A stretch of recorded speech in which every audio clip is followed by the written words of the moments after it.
মার মার মার মার, সাইডে এনিমি অল মার ও ভাই স্নাইপার চালাচ্ছে ভাই।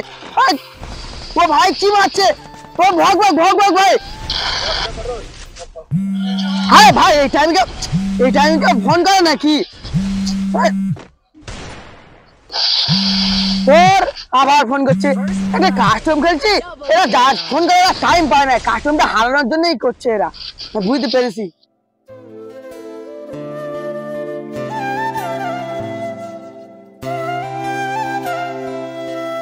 কি রে তোরা আমি কতবার কল দিচ্ছি, তুই তো কল একবার রিসিভ করিস না, বারবার কেটে দিচ্ছিস। আরে ভাই কাস্টমে ছিলাম, গেমে ছিলাম, ফোনটা ধরবো কি করে? আচ্ছা যাই হোক, যে কারণে তোর কাছে ফোন করা, গতকালকে আমার মা স্টক করেছে, ডাক্তার বলেছে 48 ঘন্টার মধ্যে অপারেশন করতে হবে, আর ডাক্তার বলেছে অপারেশন করতে 10,000 টাকা প্রয়োজন। আমার কাছে 5,000 টাকা আছে, তুই যদি কিছু টাকা দিস খুব ভালো হতো।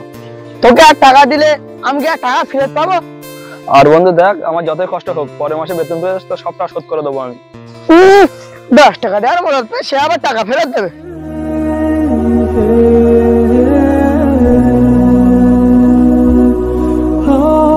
হে আল্লাহ, তুমি তো দয়াময়, তুমি তো সব জানো, তুমি আমাকে সাহায্য করো।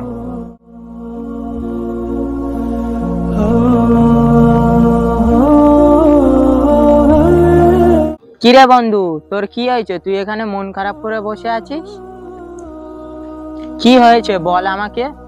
আচ্ছা জানিস, আজকের খুব নিজেকে অসহায় মনে হচ্ছে, যাদেরকে আপন ভাবতাম তারা এখন পর হয়ে গেছে। আরে কি হয়েছে বলবি তো?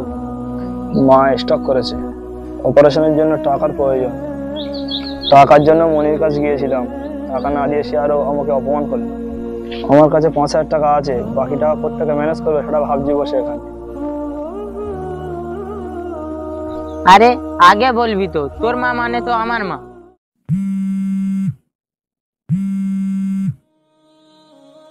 আসসালামু আলাইকুম। ওয়ালাইকুম আসসালাম। আমি মেডিকেল হসপিটাল থেকে বলছি। হ্যাঁ বলুন। বলছি আপনার মায়ের অপারেশন হয়ে গেছে, আর আপনার মায়ের অপারেশনের টাকা তোমার বন্ধু রাজীব দিয়েছে, আর এখন আলহামদুলিল্লাহ তোমার মা সুস্থ আছে।